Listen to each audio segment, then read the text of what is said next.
E aí, turma? Vamos para aula de química? Bora lá que a saudade tá grande, hein?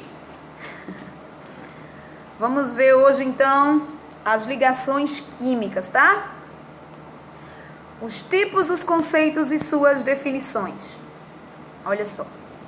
As ligações químicas acontecem entre dois átomos, tá? Mantendo eles unidos. Então, elas podem acontecer, tá? Por mecanismos diferentes. Isso vai depender da natureza dos átomos envolvidos. Então, vocês sabem dizer quais são elas? Vamos ver agora? Vou ficar dando uma passeada aqui nessa tela, tá? Para não atrapalhar a visualização de vocês. Olha só. As ligações químicas, nada mais, nada menos do que fenômenos, tá? Que vão unir os átomos. Olha só. Primeiramente, é preciso entender que as ligações químicas, elas acontecem na eletrosfera, certo? A região que fica lá, tá? Em torno do núcleo do átomo, certo?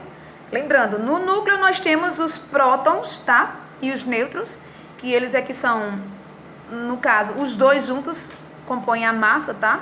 Do átomo. E em volta nós temos as cargas negativas, que a gente chama de elétrons, tá? Então, essas ligações químicas, elas sempre vão acontecerem, tá? Na eletrosfera. Especificamente na camada de valência, tá? Que é a camada mais externa. Beleza? Olha aqui o exemplo. Nós temos a matéria, tá? Que é, no caso do exemplo aí, nós temos a água. Aí, em seguida, nós temos aí uma molécula de água composta pelo átomo de hidrogênio e de oxigênio. Beleza? Em seguida, nós temos a representação do átomo. Olha lá, em torno do nosso átomo, nós temos a eletrosfera, que é essas esferinhas verdes aí, tá? Os elétrons com sua carga negativa.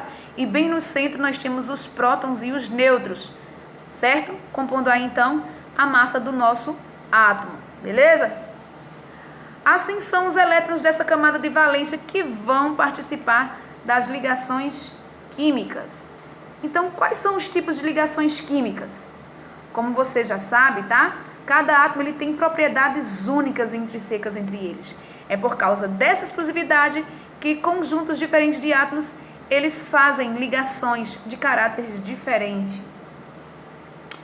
Vamos conhecer agora? Vamos lá. São elas. Aí aqui tem uma imagem ilustrativa bem interessante, tá? Da iônica, da covalente e da metálica.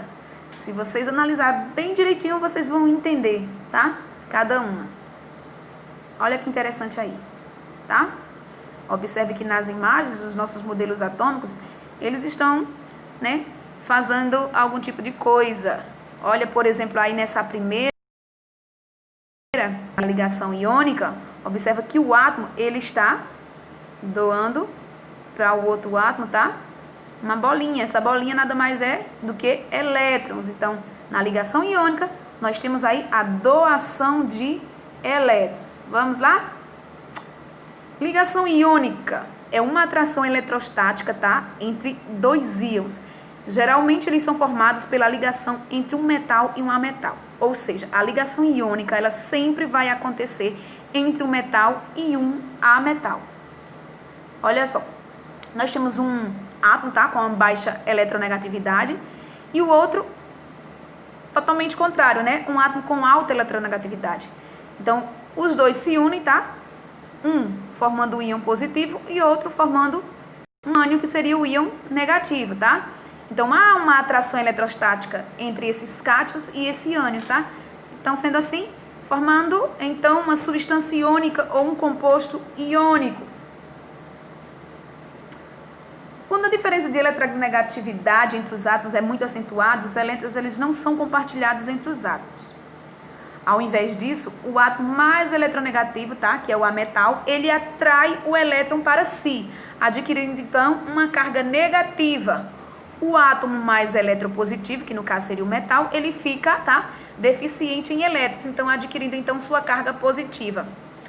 Um tem, no caso, tá passando, né, não vai fazer diferença na quantidade de elétrons que ele tem na última camada, então tanto faz ele ficar com ele ou não. Já o outro está precisando, então há, tá, essa união entre eles. Um precisa e o outro está doando, então a ligação perfeita entre eles, não é isso?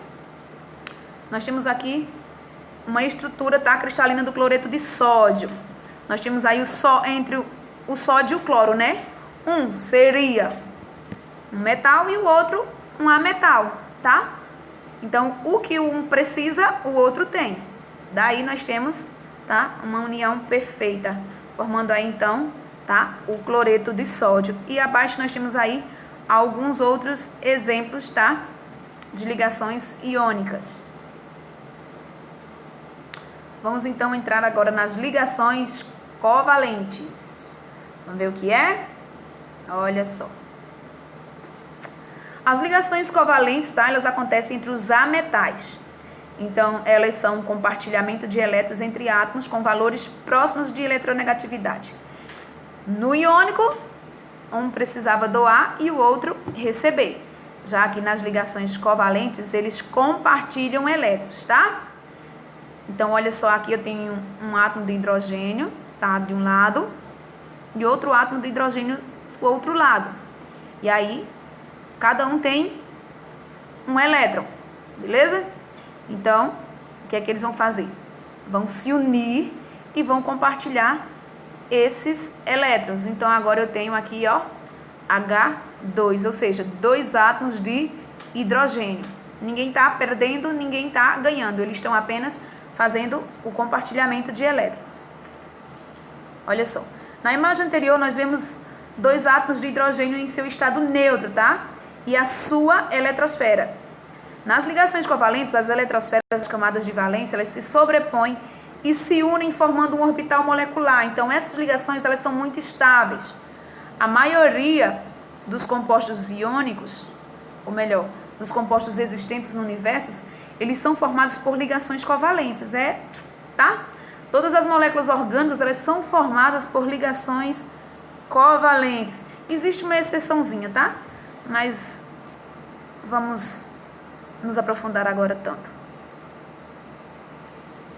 Olha aí, um átomo com alta tá, eletronegatividade, mais outro átomo também de eletronegatividade alta, tá? Eles vão compartilhar, tá, esses elétrons de valência, formando moléculas ou macromoléculas, e aí então formando substâncias covalentes simples ou compostas. Olha lá.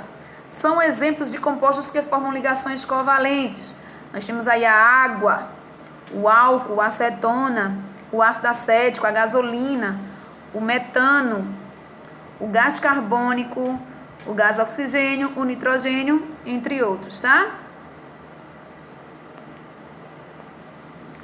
Vamos então agora para a ligação metálica.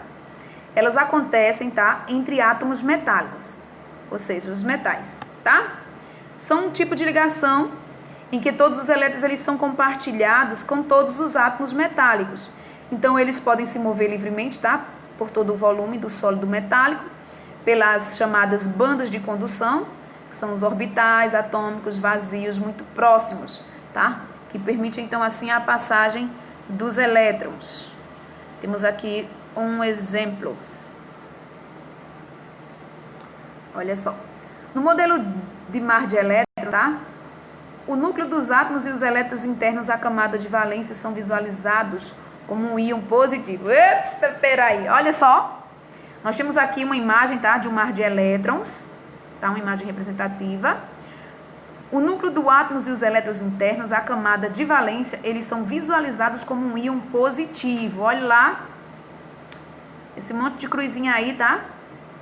Então, ao redor, tá? Nós temos os elétrons livres, como no mar. São os elétrons das camadas de valência. Então, olha só, o íon metálico, tá? É o núcleo, mais os elétrons internos. E aí nós temos um mar de elétrons de valências móveis. Assim, os elétrons nos metais, eles estão bastante livres e são capazes de se movimentar através dele.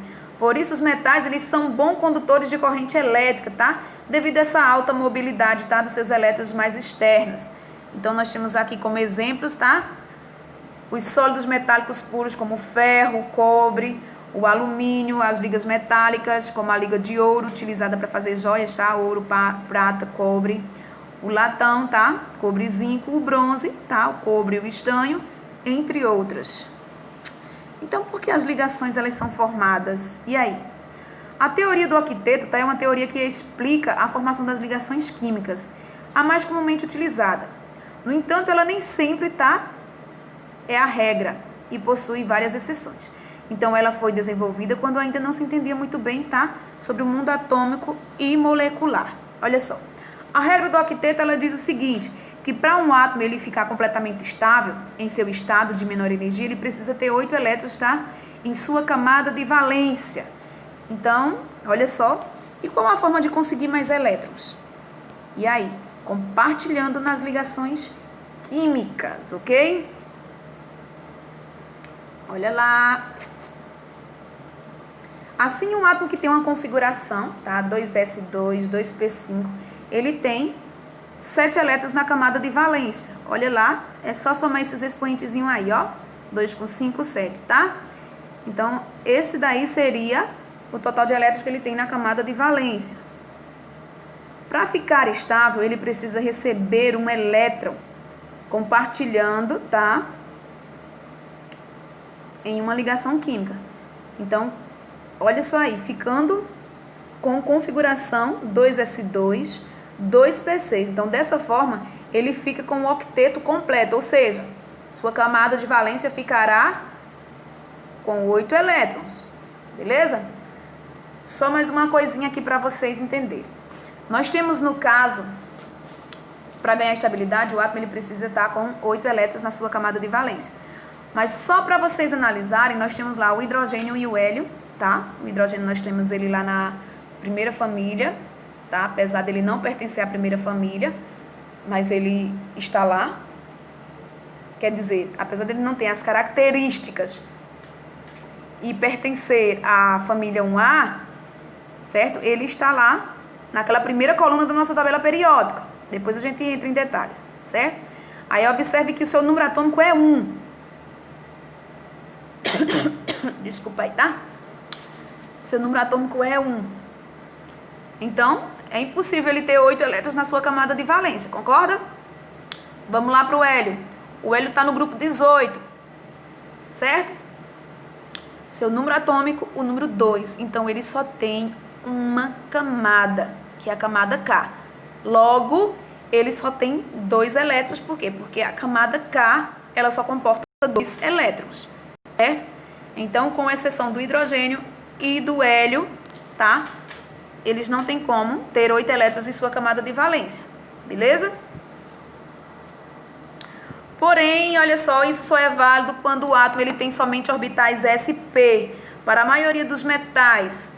Então, isso não é verdade e nem para os átomos maiores da tabela periódica. Nesses casos, os átomos eles podem usar também os orbitais d nas ligações químicas, ficando, tá, com bem mais do que 8 elétrons na camada de valência. A gente vai se aprofundar nisso de novo, tá? Quando a gente for falar um pouquinho sobre o diagrama de Linus Pauling, para quem não está lembrando. Beleza, gente? Então, vamos ficando por aqui. Olha lá que interessante essa imagem. Aceita esse elétron como prova do meu amor? Aí é um exemplo de uma ligação iônica, tá? Onde um está doando um elétron para o outro, tá? E aí nós ficamos por aqui. Qualquer coisa, entra no PV e pergunta, tá? Dá lá uma olhadinha no conteúdo que nós temos no nosso livro, beleza? Tchau, tchau. Ficamos por aqui.